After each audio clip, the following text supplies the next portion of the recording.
Senhor presidente, senhoras e senhores deputados, é com muito orgulho, como deputado federal nesse nosso país, que eu venho a essa tribuna nesse momento, fazer aqui um apelo a todo o plenário que está nessa noite trabalhando com muita eficácia, para que possamos tratar o assunto do impeachment da presidente Dilma Rousseff com muito carinho e apreço. Hoje, senhor presidente, na comissão especial feita para analisarmos a admissibilidade ou não sobre o impeachment da presidente Dilma Rousseff, tivemos uma verdadeira aula. Dois grandes juristas, doutor Miguel Reale Júnior e a doutora Janaína Pascoal, nos deram uma verdadeira aula, não apenas aula de cidadania, mas uma aula de direito.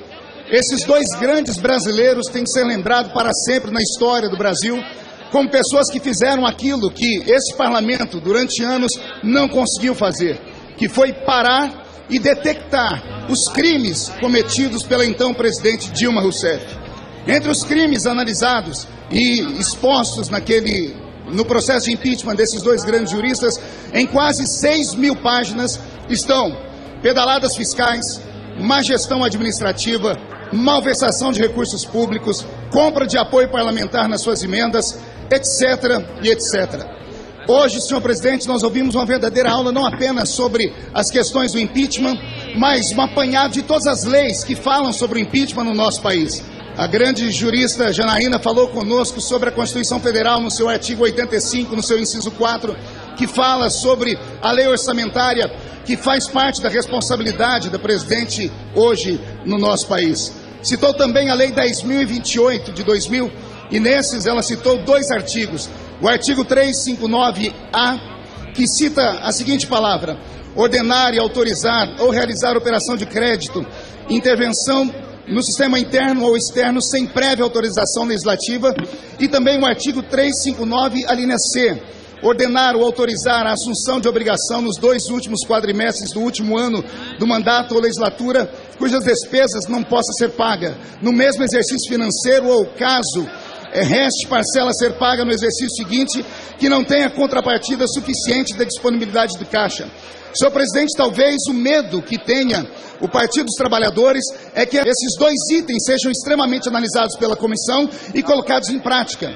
Porque esses dois artigos não falam apenas que a presidente Dilma Rousseff tem que ser afastada do seu cargo, mas que também incorre em pena de crime e ela precisa ser presa, caso isso seja comprovado. De 1 a 4 anos, é o que diz essas duas alíneas da Lei 10.028 de 2000. Essas duas alíneas, a linha A e a linha C do artigo 359, fala que uma vez que o setor público cometa esses crimes, não pode ser apenas afastado, mas deve ser preso. Repito com todas as palavras, preso. Talvez seja esse o grande medo do Partido dos Trabalhadores.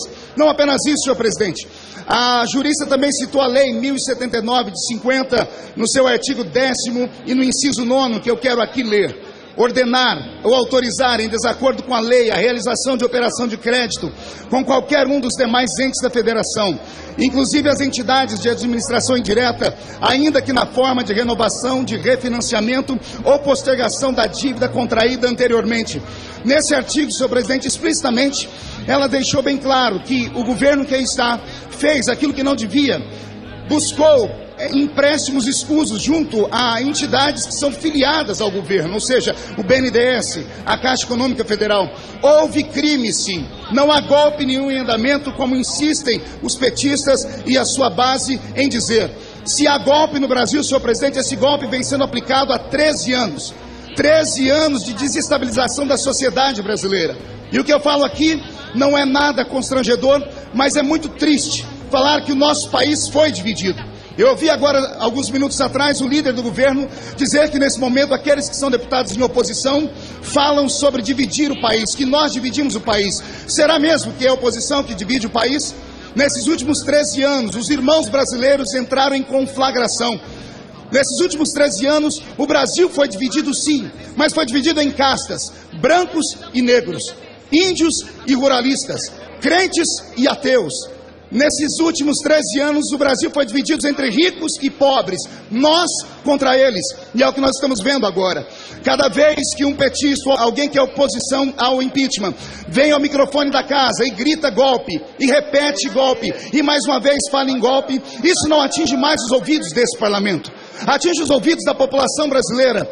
E a população brasileira que está lá na ponta, aquele que é inculto e é incauto, e ouve as mentiras deflagradas por eles, acabam ficando consternados. Foi dito por aí, senhor presidente, que uma vez terminando o governo da presidente Dilma Rousseff, simplesmente terminará o Bolsa Família. A Minha Casa Minha Vida deixará de existir. Nós temos provas disso, nós temos documentos, filmagens de carros que saíram, de carros de som que andaram pelo país na última manifestação que houve do PT, chamando as pessoas para virem para a rua, porque se não viessem e a presidente Dilma sofresse o impeachment, todos os projetos sociais que esse governo fez cairiam por terra. Não há uma mentira mais deslavada do que essa. Eu conheci as mentiras do grande Partido dos Trabalhadores logo que cheguei nesta casa. Quando entrei nessa casa em 2011, o meu partido era da base do governo. 2 meses depois, no primeiro embate que tive com petistas, eu me assustei e descobri que eles são capazes de fazer qualquer coisa para se manterem no poder. Fazem qualquer coisa, como disse a presidente Dilma Rousseff em um discurso, faz, se preciso for, o diabo para permanecer no poder. E é isso que está acontecendo agora. Fico muito preocupado. Fico preocupado porque há 13 anos atrás aconteceu nesse país algo que nunca se sonhou na história do mundo. Uma esquerda ascender ao poder sem nenhum tipo de derramamento de sangue. E isso foi mérito do Partido dos Trabalhadores. Há 13 anos atrás o Partido dos Trabalhadores assumiu esse nosso país sem derramar uma gota de sangue, sem haver nenhum tipo de violência. Só que 13 anos depois, quando os crimes estão sendo mostrados, quando metade do partido, ou pelo menos a metade daqueles que fundaram o partido estão atrás das grades, isso preocupa e macula o coração daqueles que votaram no Partido dos Trabalhadores. Ora, senhoras e senhores, é notório que nesse momento existe uma divisão no país, sim. Houve aqui em Brasília, há poucos dias atrás, uma manifestação do Partido dos Trabalhadores e os movimentos sociais vieram em peso. Lembrando que esses movimentos sociais não vieram por vontade própria, vieram porque foram pagos a um preço de R$30 e um pão de mortadela dado a todos eles. E foi encontrado entre eles foices e martelos. E por falar em foice e martelo, permita-me aqui fazer uma analogia. Nos últimos 13 anos, o Brasil foi governado assim, com foice e martelo. Mas, incrivelmente, na última semana, lá na comissão do impeachment, os petistas chegaram com flores e entregaram flores nas nossas mãos. Foi um pouquinho tarde demais. Não adianta vir agora com esse espírito, entre aspas, de humildade, porque a arrogância do Partido dos Trabalhadores sempre sufragou todo tipo de pensamento que há dentro dessa casa.